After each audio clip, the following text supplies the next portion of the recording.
Bonjour et bienvenue. Aujourd'hui une analyse sociétale mais qui aurait des conséquences économiques et bien plus encore. Peut-on destituer un président en France?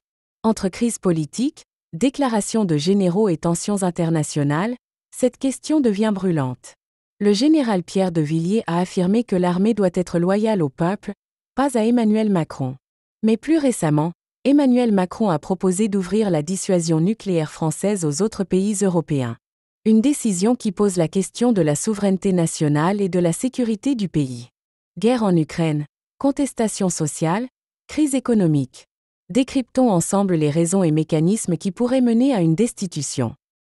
Voici les sources de cette analyse.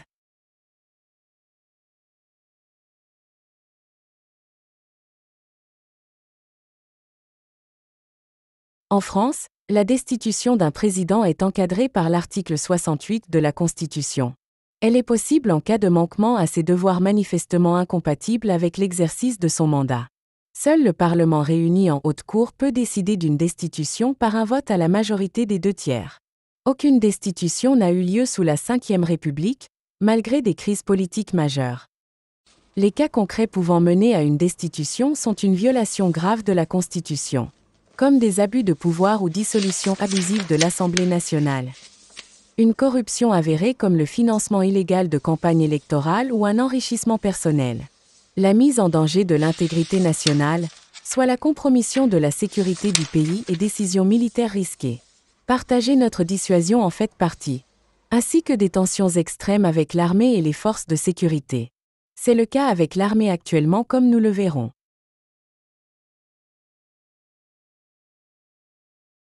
En France, l'armée est soumise à l'autorité civile selon l'article 15 de la Constitution.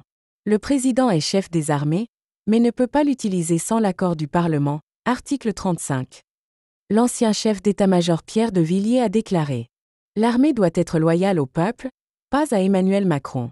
Cette déclaration a ravivé le débat sur le rôle des militaires en cas de crise politique et de décisions contestées.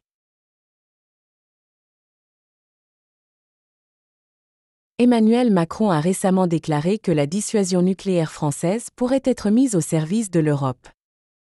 En effet, lors d'un déplacement en Suède fin janvier 2024, il a affirmé que, je cite, « La France a la responsabilité de mettre sa capacité de dissuasion nucléaire à la disposition de l'Europe ». Une déclaration qui marque une rupture nette avec la doctrine gaullienne de souveraineté nucléaire.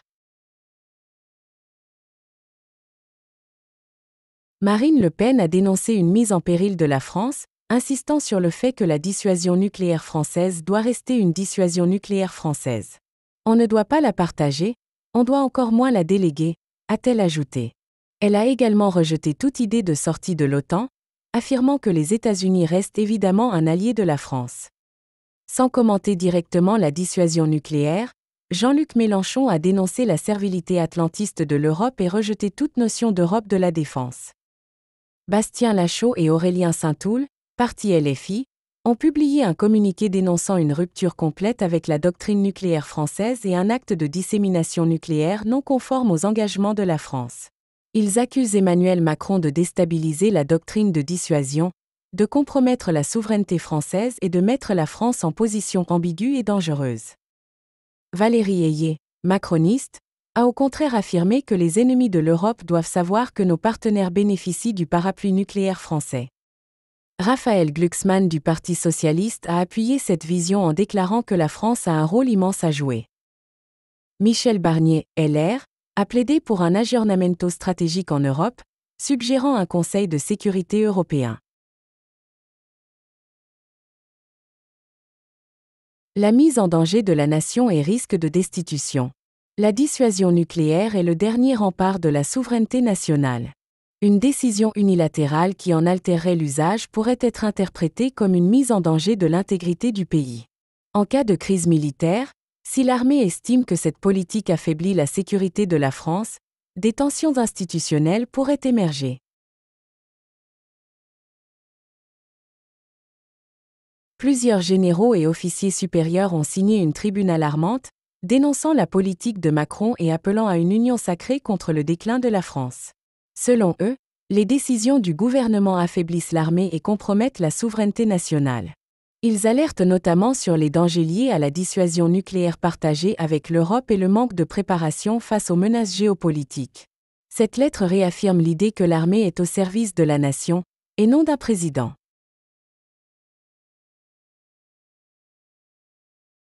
Le cas de décision présidentielle unilatérale, sans vote. Macron pourrait-il décider seul? En tant que chef des armées, article 15 de la Constitution, Emmanuel Macron a un contrôle direct sur la politique nucléaire, qui repose sur le principe d'autonomie stratégique initié par De Gaulle. Une déclaration politique suffit-elle? Si Macron n'engage pas la dissuasion nucléaire dans un cadre juridique contraignant, mais seulement dans des discussions stratégiques avec les partenaires européens, il pourrait éviter tout passage par le Parlement ou un référendum. Un tel choix unilatéral pourrait provoquer une crise politique majeure, avec des appels à la destitution ou à un vote de défiance. Activation possible de l'article 68. Si Macron décide seul de partager la dissuasion nucléaire sans passer par le Parlement ni consulter le peuple, il pourrait être accusé de mise en danger de la souveraineté nationale. Une telle décision unilatérale pourrait être perçue comme un abus de pouvoir majeur, surtout si elle entraîne des risques de conflit nucléaire sous l'égide de l'UE. Par exemple, si Macron déclare publiquement que la France protégera militairement tous les États de l'UE avec son arsenal nucléaire sans autorisation légale, il pourrait être accusé de compromettre la sécurité nationale. L'opposition pourrait alors invoquer l'article 68 pour le destituer. Conclusion. Activation plausible. La consultation et vote au Parlement, article 35 de la Constitution. Pourquoi un vote au Parlement? L'article 35 de la Constitution impose une consultation parlementaire pour toute déclaration de guerre ou engagement militaire prolongé. Si le partage de la dissuasion nucléaire implique un engagement militaire élargi de la France sous un parapluie nucléaire européen, le Parlement pourrait être consulté pour légitimer ce changement stratégique.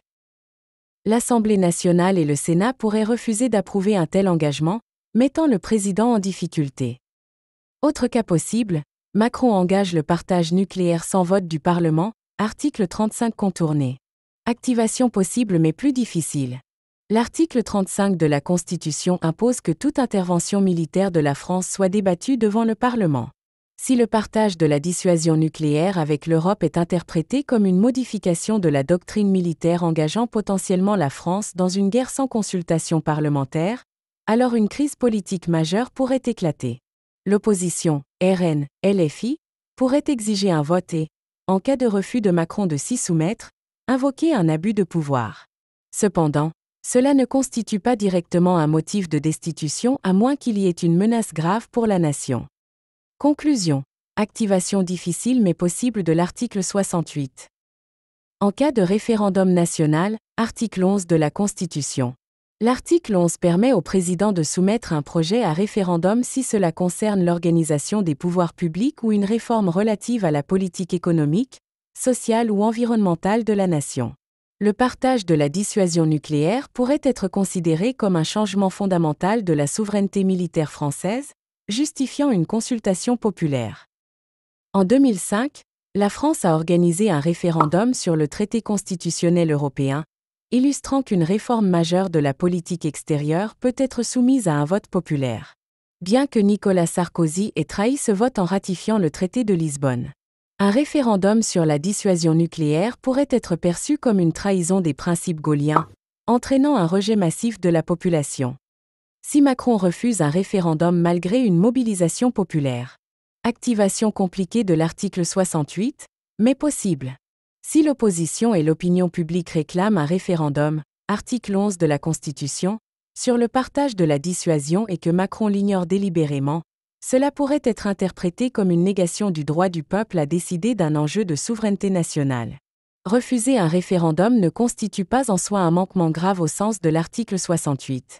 Mais si la colère populaire explose et que la crise politique atteint un point critique, l'Assemblée et le Sénat pourraient invoquer une rupture démocratique majeure. Conclusion. Activation peu probable mais pas exclue. Si Macron engage militairement la France sous commandement européen. Destitution quasi certaine.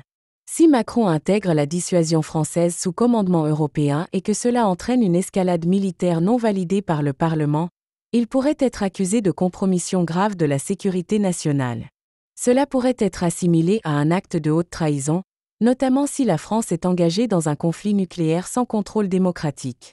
Si une telle décision est prise dans le dos des institutions françaises, l'opposition, le Sénat et les chefs militaires pourraient considérer cela comme une rupture totale avec la Constitution. Conclusion. Activation très probable. L'article 68 pourrait être activé si Macron prend une décision unilatérale engageant la France dans une dissuasion européenne sans contrôle parlementaire. Si un conflit militaire est déclenché par cette politique, il y aurait une crise institutionnelle majeure, et la destitution pourrait être sérieusement envisagée. Si le Parlement et l'armée s'opposent à cette réforme et que Macron persiste, une procédure de destitution pourrait être lancée sous pression de la classe politique et de l'opinion publique. Macron, en modifiant la doctrine nucléaire française, prend un risque politique majeur. Son initiative divise profondément la classe politique et suscite l'inquiétude de l'armée.